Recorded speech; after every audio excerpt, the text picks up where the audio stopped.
Sunday morning.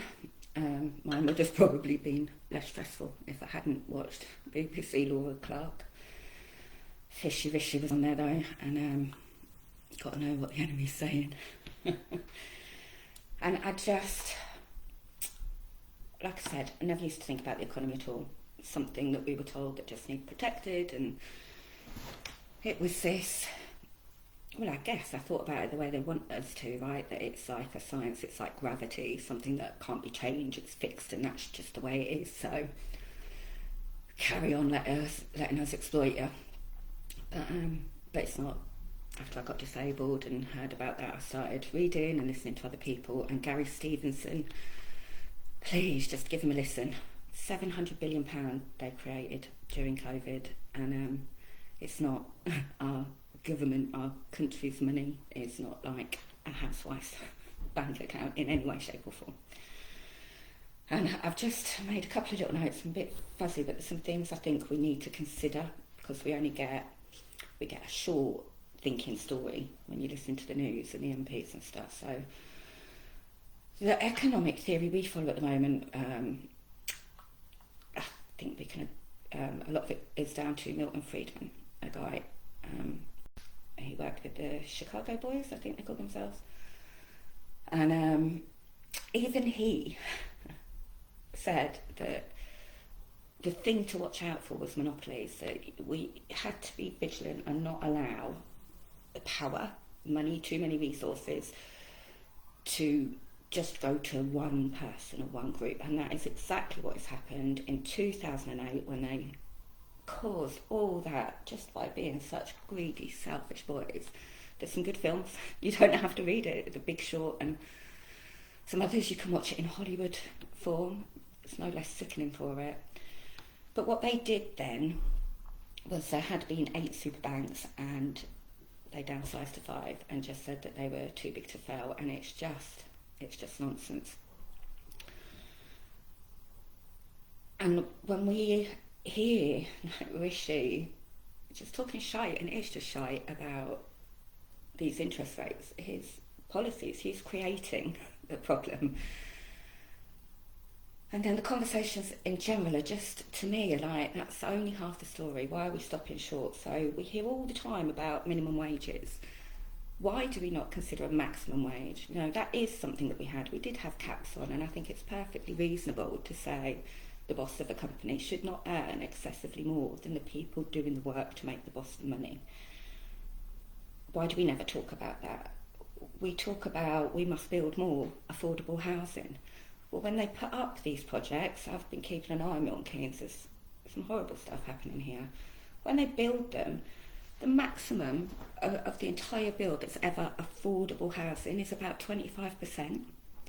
So 75% of what they're building aren't homes, is it? Right? If people can't afford them, it's unaffordable housing. That's the opposite of affordable. What are we building?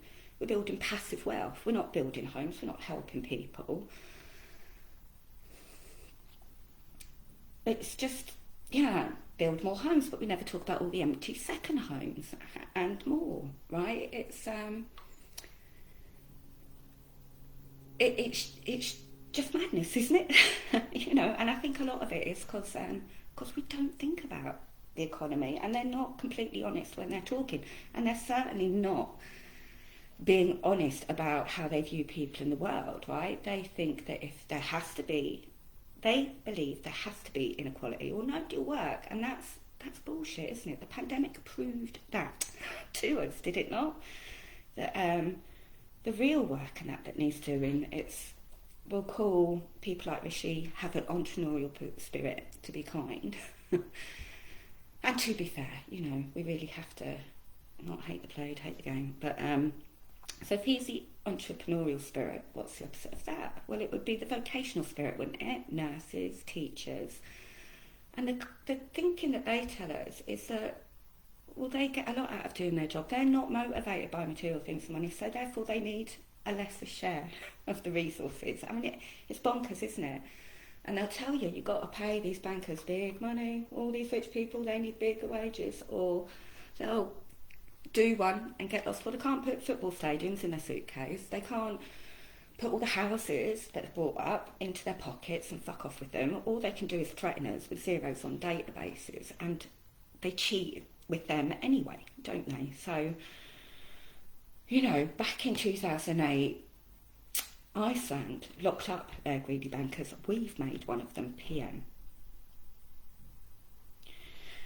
And it's, they've addled their brains with these algebra equations that do not consider equality. They think of things like, what are we leaving for our kids? What damage is that doing to other things? They think of them as externalities.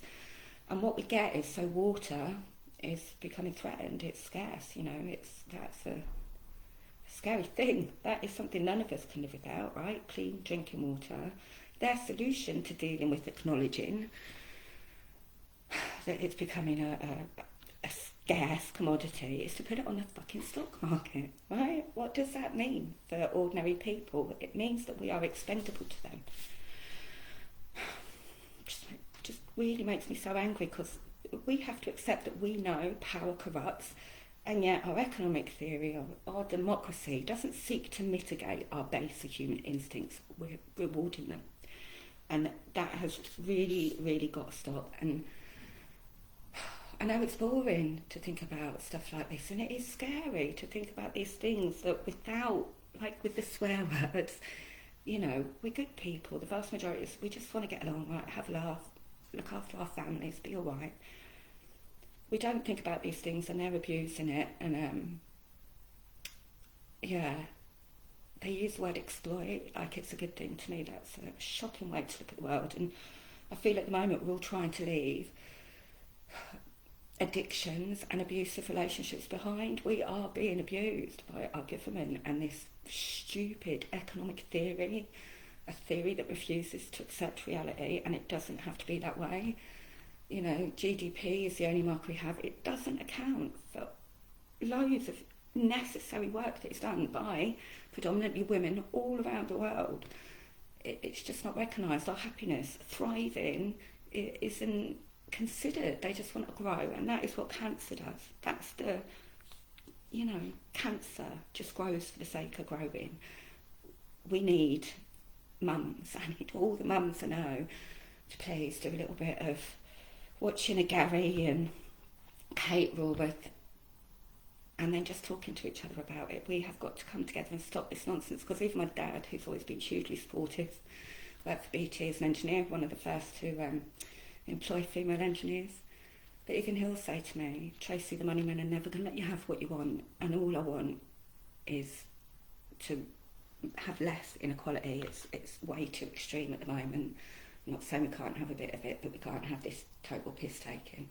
And I want deliberative democracy.